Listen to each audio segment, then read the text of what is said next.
मैं engineer Anil Kumar Singh, lecturer in civil engineering, RVS polytechnic Bijpuri Agra से second year 4th sem का civil engineering का subject highway engineering पढ़ाने जा रहा हूँ। ये उसका यूनिट 2 का लेक्चर 2 है। आज मैं स्पेशली आपको multiple choice objective type questions बता रहा हूँ। जिस तरह से अब बोर्ड की परीक्षा में पूछा जाएगा। पहला सवाल है, the Indian road Congress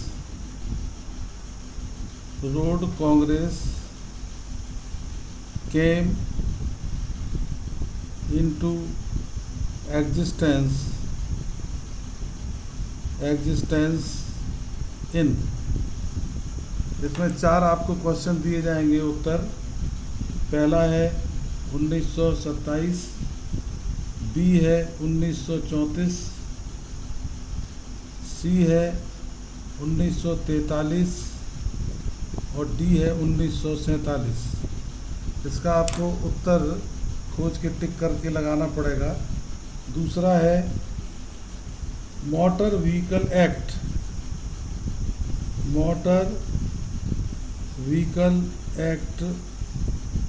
was enabled is in. मतलब मोटर व्हीकल एक्ट जो है कब लागू हुआ। पहला है इसका उत्तर 1934, बी है 1939, सी है 1947 और डी है 1951। आपको इसका उत्तर ढूंढना है। तीसरा क्वेश्चन है, the road connecting capitals for states is known as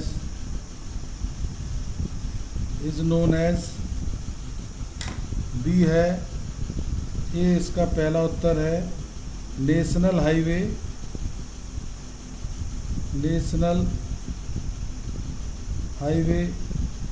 B है प्रोविंशियल हाईवे।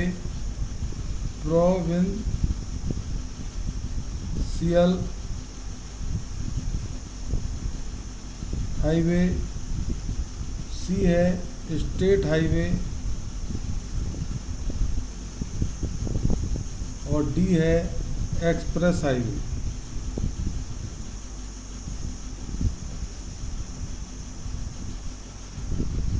फोर्थ क्वेश्चन है, the road connecting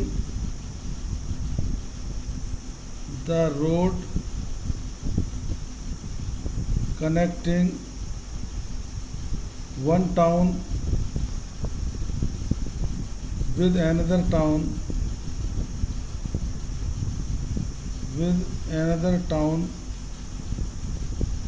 is designated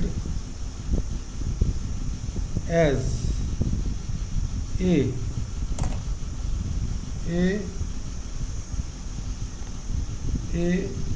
national highway NH, B state highway, C district road और D village road.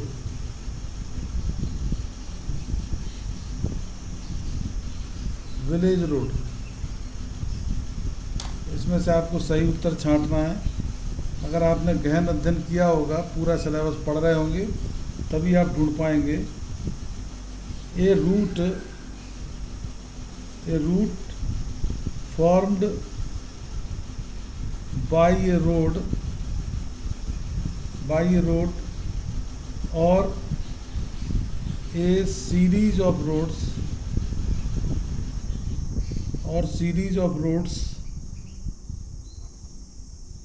to avoid an obstruction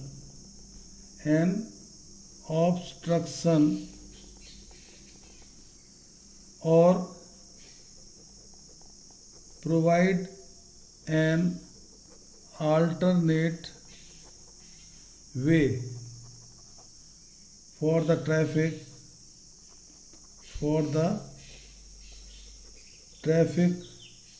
is known as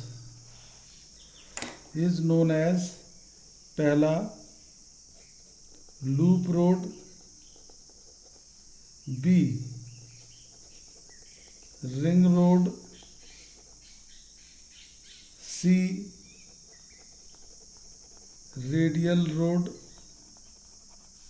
और D any of the above.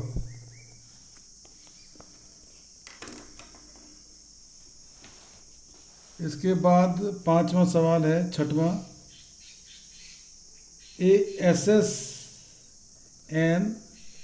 assess from a road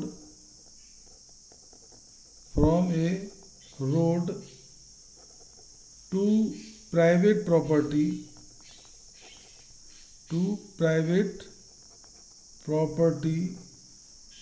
is known as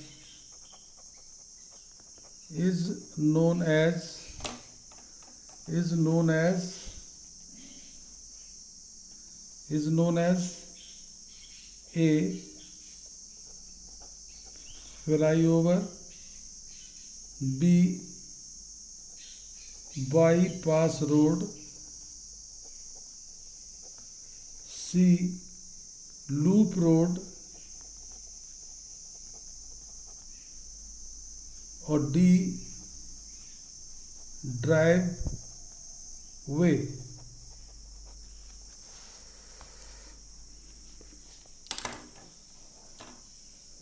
A road connecting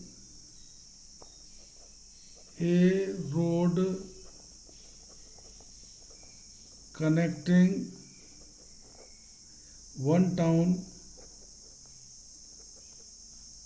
with another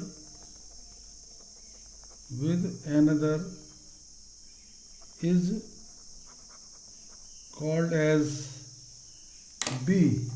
A part, A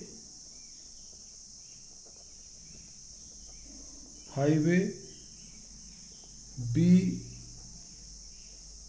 main road, C trunk road और D country road.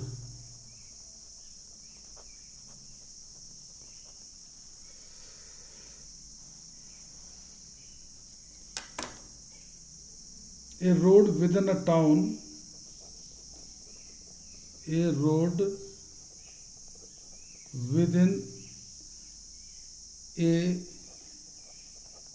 town is called as A trunk road, B country road, C carriage और D street.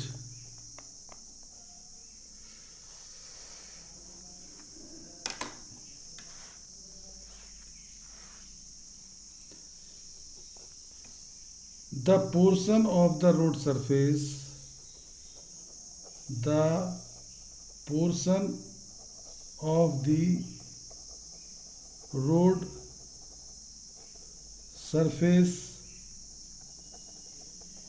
which is used by the vehicular traffic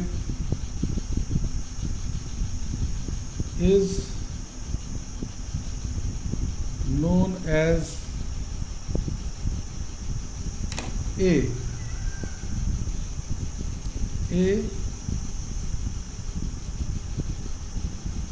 carriageway, B shoulder, C expressway, और D all of the above। इसमें से एक उत्तर छांटना है।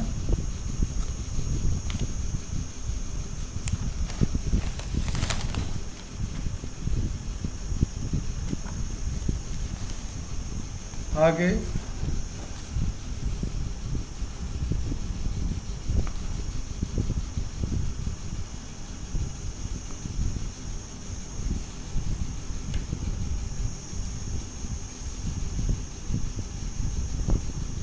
the portion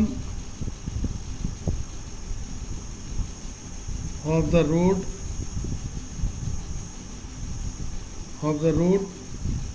for high speed vehicle is known as A motorway,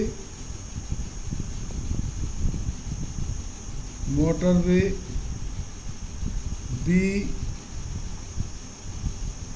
expressway, C both A and B, और D carriageway।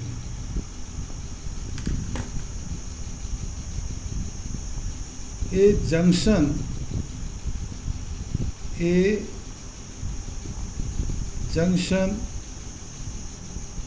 so designed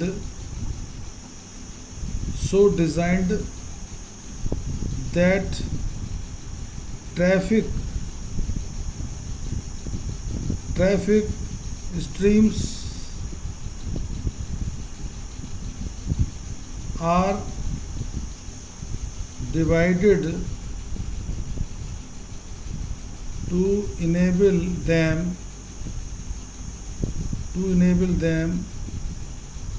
to pass over or under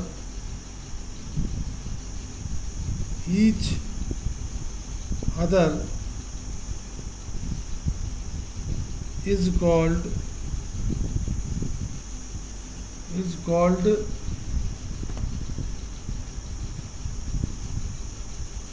subway,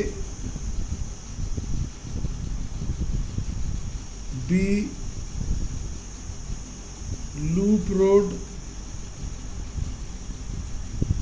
C flyover, और D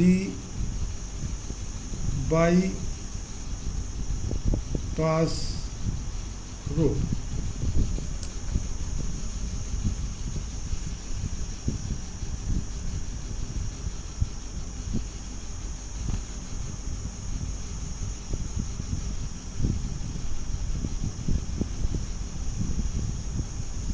The number of vehicles using the road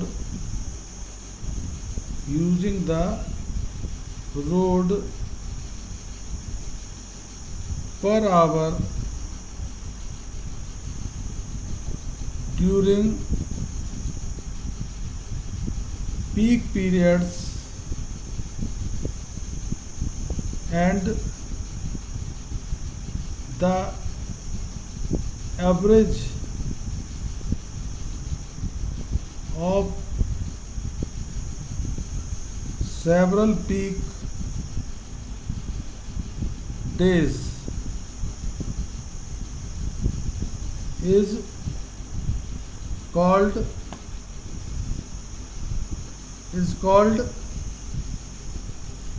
a traffic volume,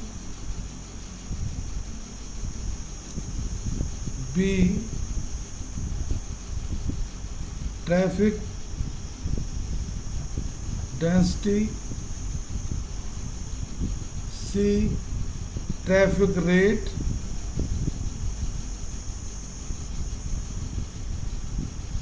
or D traffic plan.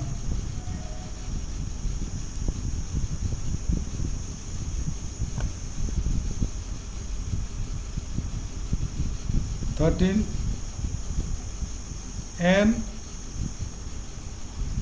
underground passage used by pedestrians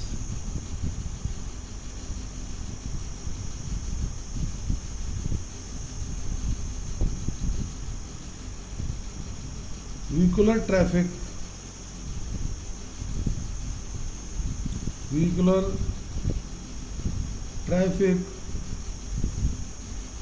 etc is called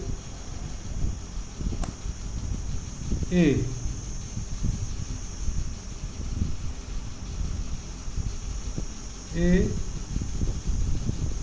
subway, B service road, C driveway, or D flyover.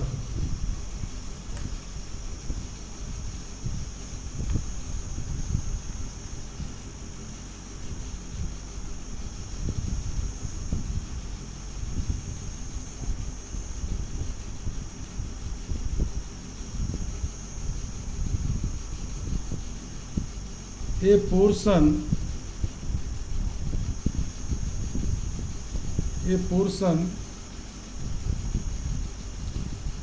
of the traffic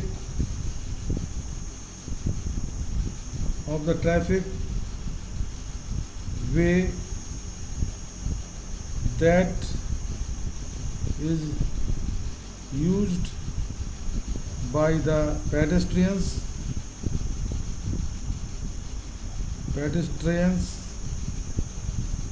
only is called as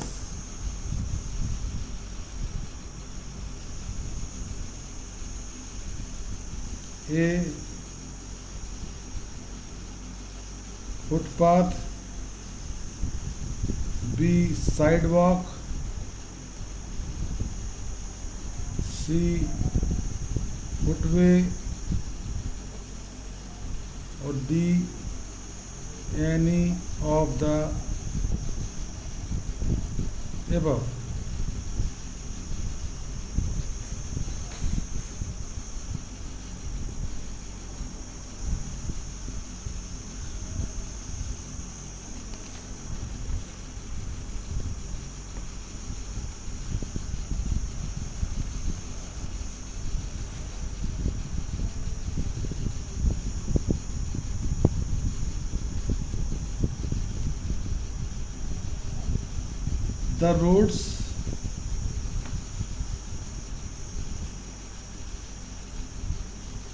The roads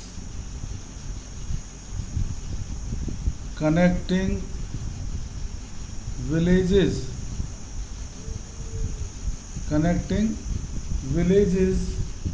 with the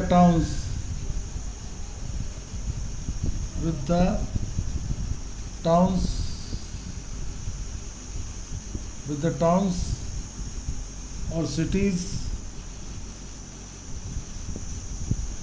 are called A major district road, B state highway, C major district minor district road, minor district road और village road.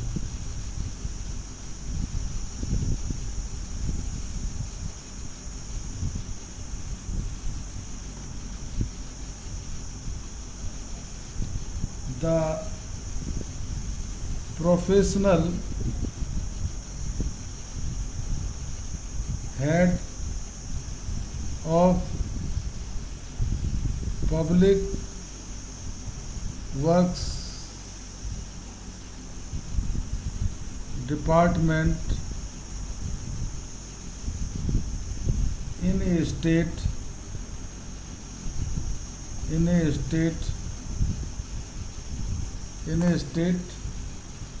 A,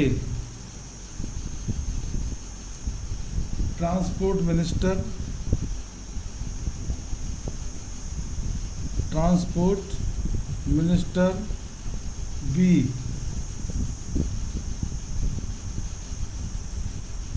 chief engineer, C, superintending engineer,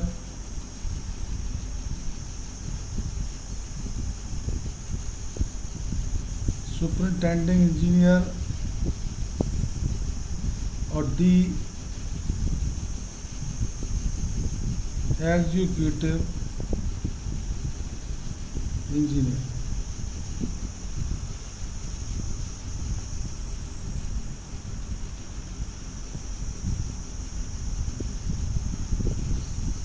मैंने आपको एक नमूना दिया है कि इस तरह के सवाल परीक्षा में पूछे जाते हैं। एग्ज़ाम में जो पैटर्न नया आ रहा है उसमें पूछे जाएंगे। इसके बाद हम लेक्चर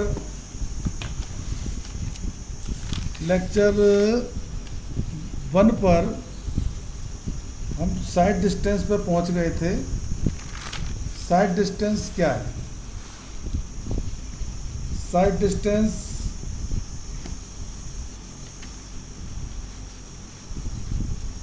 साइड डिस्टेंस में हमने साइड डिस्टेंस की परिभाषा पढ़ी थी पिछले टर्न पर। वो परिभाषा क्या थी? दर्श दूरी की दृश्यता, दृश्य दूरी या दृश्यता, साइड डिस्टेंस और विजिबिलिटी डिस्टेंस। सड़क पर वह सीधी दूरी जहाँ तक वाहन चालक अपनी स्थिति से आगे के मार्ग को साफ साफ देख सके और सामने सड़क पर स्थित कोई बाधा या खतरे को पहचान सके और अपने वाहन को सुरक्षित रोक सके अथवा इसकी चाल पर नियंत्रण पा सके। अब इससे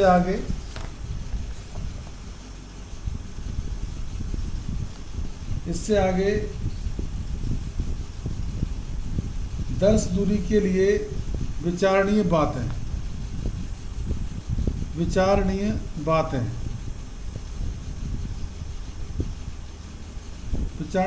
क्या है? पहला, सड़क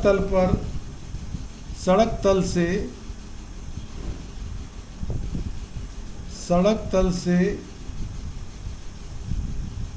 चालक की आँख की ऊंचाई IRC के अनुसार 1.2 मीटर ऊपर ली जाती है। सेकंड,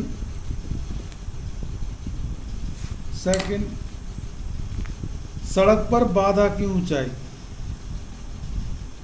सड़क पर बाधा की ऊंचाई। यह सड़क तल से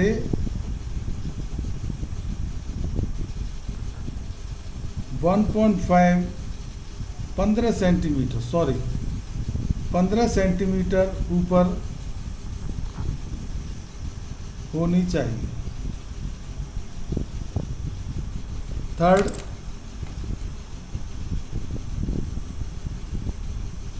वाहन की चाल।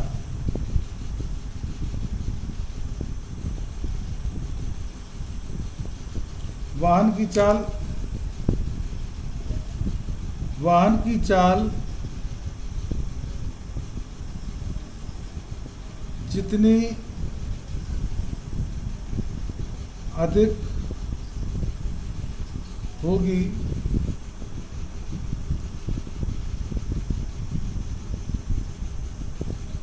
दर्श दूरी भी उतनी ही अधिक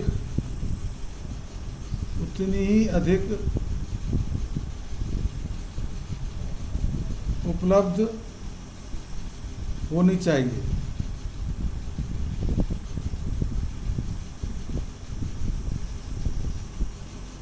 दर्श दूरी निर्धारित करते समय सड़क की अविकल्प चाल पर विचार किया जाता है। सड़क की अविकल्प चाल आप पढ़ चुके हैं। सड़क की अविकल्प चाल का मतलब होता है कि वाहनों को जिस सहज चाल के लिए सड़क का डिजाइन किया जाता है उसे सड़क की अविकल्प चाल कहते हैं। जैसे कि राष्ट्रीय और राज्य मार्ग के लिए मैदानी सड़कों में 100 किलोमीटर पर घंटा, न्यूनतम 80 किलोमीटर पर आवर। अब टायर और सड़क के मध्य घर्षण, अगला पॉइंट है चौथा। टायर और सड़क सतह मध्य घर्षण। टायर और सड़क सतह के मध्य घर्षण। चिकनी सतह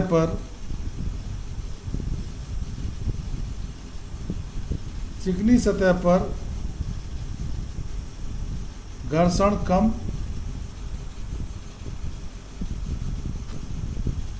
तथा खुरदरी पर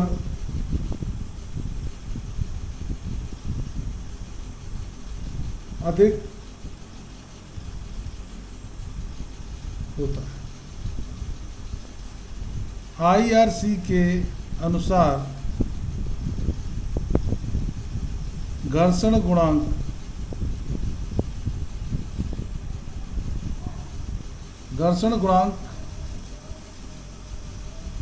जिसको आप बोलते हैं कोफिशिएंट ऑफ फ्रिक्शन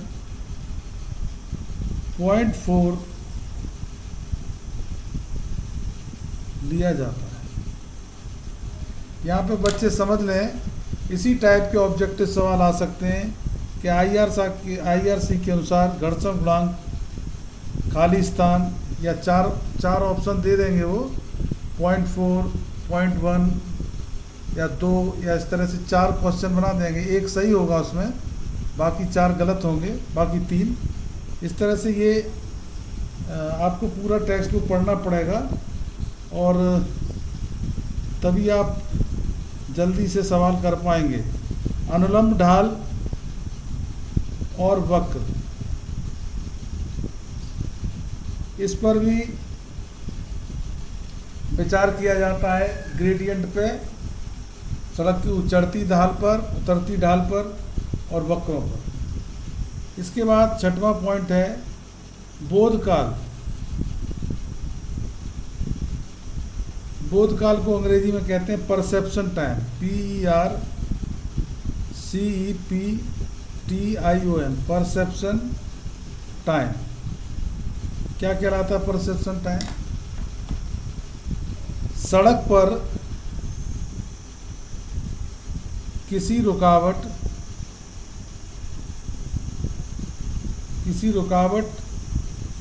या खतरा देखने अथवा महसूस करने के कितने क्षण पश्चात चालक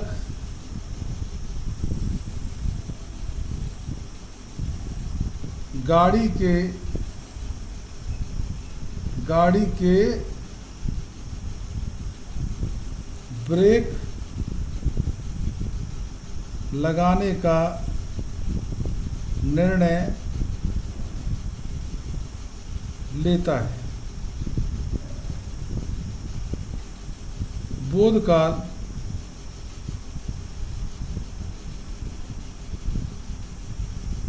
कहलाता है। बोधकाल कहलाता है। आँख से देखने तथा मस्तिष्क पर उसकी प्रतिक्रिया होने में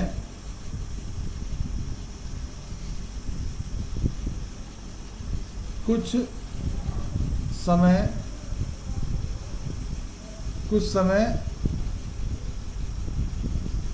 लग जाता है। यह समय 2 से 3 सेकंड लिया जाता है।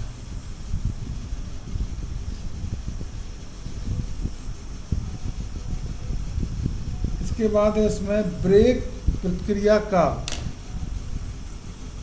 ब्रेक 7वां पॉइंट है। ब्रेक प्रतिक्रिया काल, जिसको बोलते हैं ब्रेक रिएक्शन टाइम। खतरे का बोध हो जाने, खतरे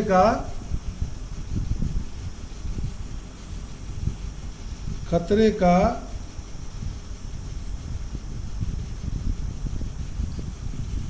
बोध हो जाने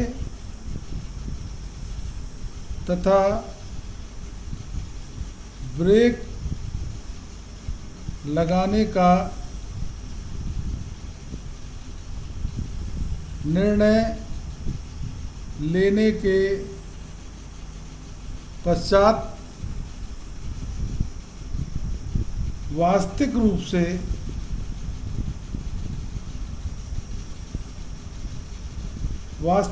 से वाहन के ब्रेक लगाता है।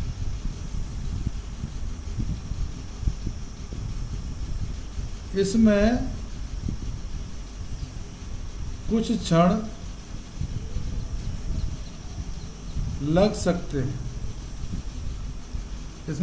लग सकते हैं। जो ड्राइवर की होशियारी तथा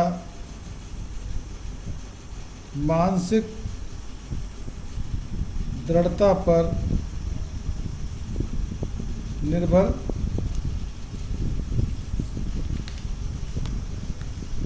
करते हैं।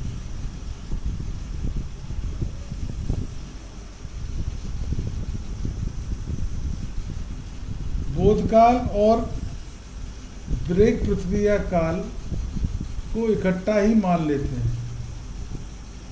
बोधकाल को, और बोधकाल मतलब परसेप्शन टाइम को, और ब्रेक रिएक्शन टाइम को एक इकट्ठा ही मान लेते हैं।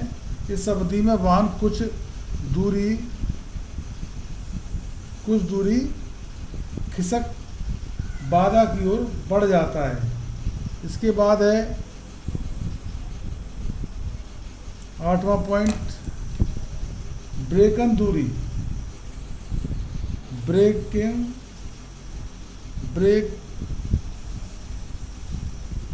दूरी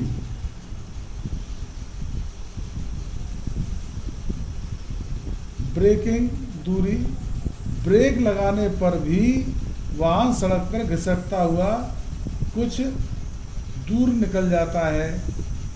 इससे ब्रेकों की दक्षता मायने रखती है। एक गतिमान वाहन की लगभग ब्रेकन दूरी निम्न सूत्र से ज्ञात की जाती है, D कैपिटल = V²/2GF, जहाँ पर D है ब्रेकन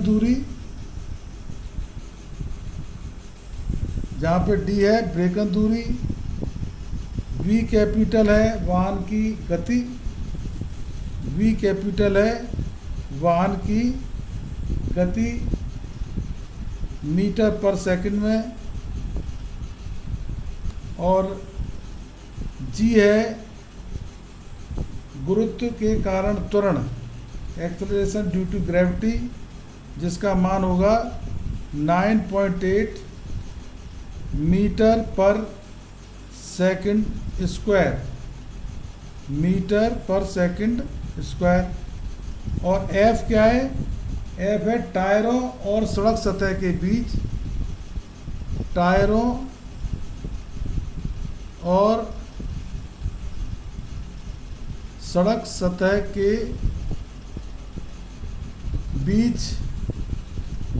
सड़क सतह के बीच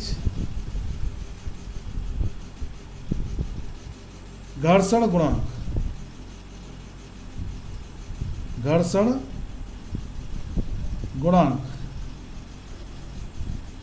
घर्षण बल का मान सड़क सतह की दिशा, वाहन की गति, टायरों में दाब और इनकी दशा और मौसम पर निर्भर करता है।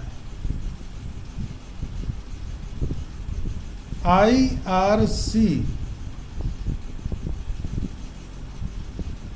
के अनुसार घर्षण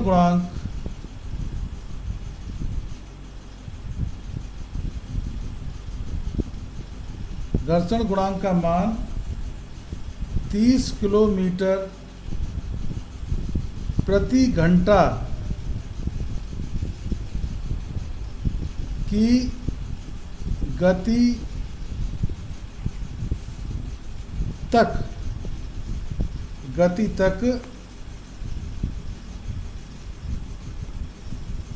0.40 और 60 किलोमीटर पर आवर की गति तक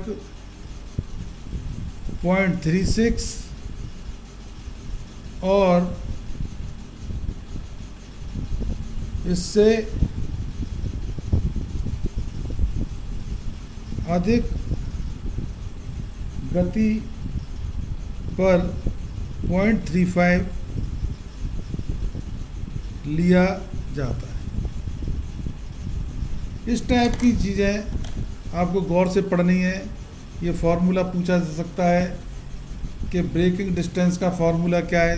3 फार्मूला गलत लिख देंगे और एक फार्मूला सही होगा।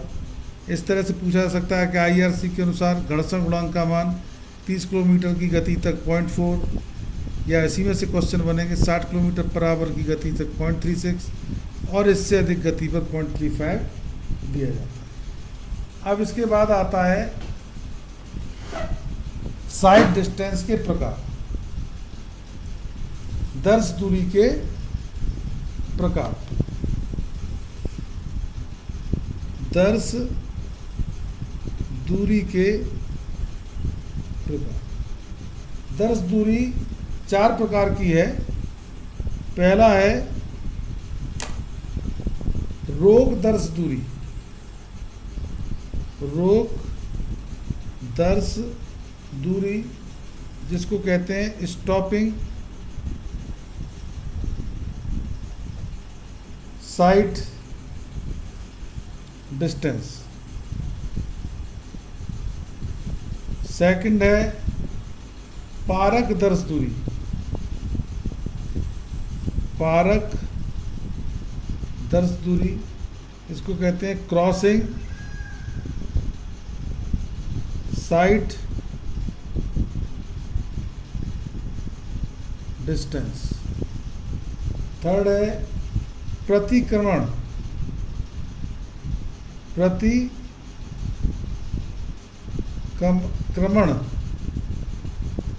दर्श दूरी इसको कहते हैं अंग्रेजी में ओवर टेकिंग साइट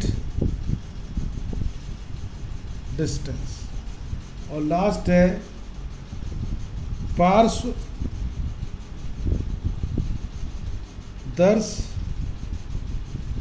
दूरी इसको बोलते हैं लेटरल साइट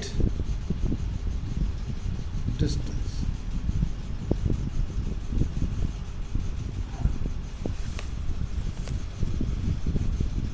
इसके साथ अगले लेक्चर पर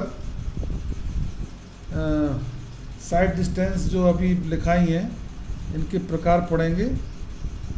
धन्यवाद।